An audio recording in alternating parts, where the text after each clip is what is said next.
दोस्तों आज हम जानेंगे एचएफ आखिर होता क्या है। तो एचएफ को अगर सिंपल लैंग्वेज में कहा जाए दोस्त, तो वैसे कुछ भी नहीं है, आपका एक फैमिली मेम्बर्स है कह सकते हो, जिसके साथ सिर्फ आप अपना फैमिली का इनकम को शेयर कर सकते हो और इसकी वजह से टैक्स का एक बेनिफिट उठा सकते हो। समझ रहे हो? अगर आपका फैमिली मेम्बर्स बहुत कम है और इनकम ज़्यादा है तो एक एचएफ बना के अपना टैक्स को घटा सकते हो।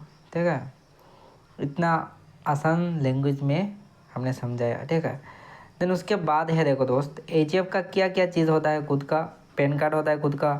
ठीक है, एचएफ का खुद का बैंक अकाउंट होता है। ठीक है, देन उसके बाद है एचएफ का थ्री और एक चीज़ जो बहुत ज़्यादा जानने का ज़रूरत है, वो है कर्ता, को पर्सनर एंड मेंबर्स। तो कर्ता वो होता है जो डिसीजन मेकर होता है, और कर्ता कर्ता कौन कौन बन सकता है, जो हिंदू सक्सेशन का है। ठीक है, सक्सेशन का एक अबंडेंट रूल है, एक्ट है। ठीक है, जिसकी वजह से कोई ह्यूमन, कोई विधवा, ठीक है, कैन बी ए कर्ता। देन उसके बाद को पर्सनर कौन होता है, उस कर्ता का जो बच्चे होते हैं borns in the family with equal rights and they can to ask to rights shares और डिवीजन इन एचएफ प्रॉपर्टीज। समझ रहे हो? बट मेंबर्स उसी फैमिली का मेंबर्स है, बट उनका कोई हक नहीं होता है मेंबर्स का। ठीक है, तो मेंबर्स का क्या है कि इसमें हक नहीं है, बट उस एचएफ का पार्ट है, उस फैमिली का पार्ट है कह सकते हो। वो लोग can not demands a partitions और claims ownership in HF assets. I hope आप अंडरस्टैंड हो गए होंगे। ठीक है ना? तो देखो दोस्त, अब है कि एचएफ के बारे में कहा जाए तो एचएफ कौन कौन बना सकता है अपना। बुद्धिज़्म रिलीजन का अगर कोई है, जैनिज़्म का कोई है, या फिर सिखिज़्म का कोई है तो बना सकते हैं वो भी। देन उसके बाद है कर्ता का अगर फुल स्ट्रक्चर के बारे में बात करें तो कर्ता कौन है, मेंबर्स कौन बन सकते हैं, को पर्सनर किसको कहा जाता है। तो को पर्सनर किसको कहा जाता है हमने तो पहले भी बताया है। ठीक है, तो देखो दोस्त, यहाँ पर सिंपल लैंग्वेज में अगर कहा जाए दोस्त, मान लो मिस्टर नाथ नाम का एक आदमी है। ठीक है, वह करता है। ठीक है, उसका जो वाइफ होगा वो मेंबर होगा, उसका उस एचएफ में कोई हक नहीं है उसका एसेट में। ठीक है, बट वो जो करता है ना, उसका जो बच्चे है, लड़का है लड़की है, ठीक है, सन एंड ए डॉटर है ना, वो दोनों को पर्सनर बन जाएंगे। जैसे कि आप यहाँ पर देख सकते हो, दोनों ही को पर्सनर है। ठीक है ना? बट उनका जो स्पाउस होंगे, जैसे कि लड़का का वाइफ, लड़की का हस्बैंड, तो दोनों मेंबर्स हो जाएंगे, उनका भी कोई हक नहीं है डिमांड करने के लिए। बट नेक्स्ट जो स्टेप है बहुत समझना ज़रूरी है। लड़की का जो बच्चे होंगे ना, लड़का हो लड़की हो, ठीक है, दोनों का कोई हक नहीं है, मेंबर्स ही रहेंगे दोनों। ठीक है, बट लड़के का अगर बच्चे हैं ना, पोता हो पोती हो, तो दोनों को पर्सनर बन सकते हैं। अपने दादाजी का जो एचएफ का एसेट है उसमें उनका हक रहेगा। ठीक है, तो आई होप आपको समझ आ ही गया होगा।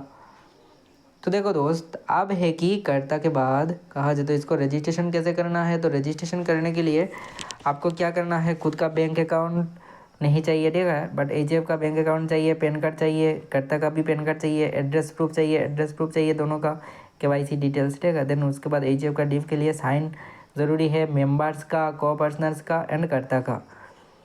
तो एचएफ आप बना सकते हो, रजिस्ट्रेशन कर सकते हो। एंड एचएफ का इनकम में कौन कौन से इनकम शो कर सकते हो आप, अपना रेंटल इनकम शो कर सकते हो, डिविडेंड इनकम शो कर सकते हो, कैपिटल गेन इनकम शो कर सकते हो, बिजनेस इनकम शो कर सकते हो। बट आप सैलरी इनकम शो नहीं कर सकते, क्योंकि सैलरी उसको ही मिलता है जो रियल लाइफ में एग्जिस्ट करता है और जॉब करता है, अपना सर्विस प्रोवाइड करता है, वही सैलरी ले सकता है। ठीक है ना? तो आई होप आपको समझ आ ही गया होगा सैलरी किसको मिल सकता है। तो दोस्त, एचएफ का इनकम टैक्स फाइलिंग करते टाइम सैलरी शो नहीं किया जा सकता। देन यहाँ पर टैक्स बेनिफिट का बात करें तो देखो दोस्तों, सेक्शन 80C के हिसाब से कहा जाए तो 1.5 लाख का डिडक्शन ले सकते हो अगर आपने LIC, ELS एंड PPF में इन्वेस्ट किया हो तो।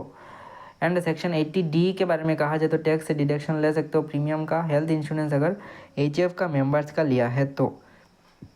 सेक्शन 80G का बेनिफिट उठा सकते हो अगर आपने डोनेशन किया है, कहीं पे चैरिटी किया है, तो इसका भी बेनिफिट उठा सकते हो। अगर आपने रिलेटिव से गिफ्ट लिया है तो इसका भी यहाँ पर एग्जामेशन ले सकते हो। अगर नॉन रिलेटिव से गिफ्ट लिया है तो मैक्सिमम 50,000 रुपीज़ ही ले सकते हो, एंड इससे ज़्यादा अगर लोगे तो इनकम में शो करना होगा। ठीक है, तो यहाँ पर ये बेनिफिट उठा सकते हो। 50,000 से नीचे हो तो कोई दिक्कत नहीं है, ठीक है, तो शो कर सकते हो वो भी।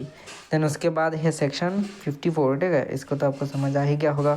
Income tax at HF levels, then यहाँ पर टैक्स टू HF ओनली।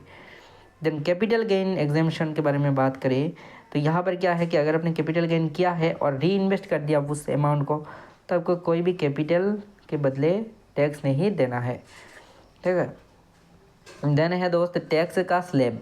तो टैक्स का स्लैब के बारे में कहा जाए तो 30%। देखो दोस्त, स्लैब हो सकता है अगर आप सैलरी इनकम कर रहे हो, सैलरी पर्सन हो, एंड दूसरा है कि अपना खुद का रेंटल प्रॉपर्टी है, आप वहाँ से भी रेंटल का बहुत अच्छा खासा अमाउंट निकालते हो, तो दोनों का टैक्स अपना खुद का तरफ से जब शो करोगे तो ज़्यादा टैक्स फाइल करना पड़ सकता है। हो सकता है 30 के बदले यहाँ पर आपको 40% पे करना पड़ जाए, ठीक है।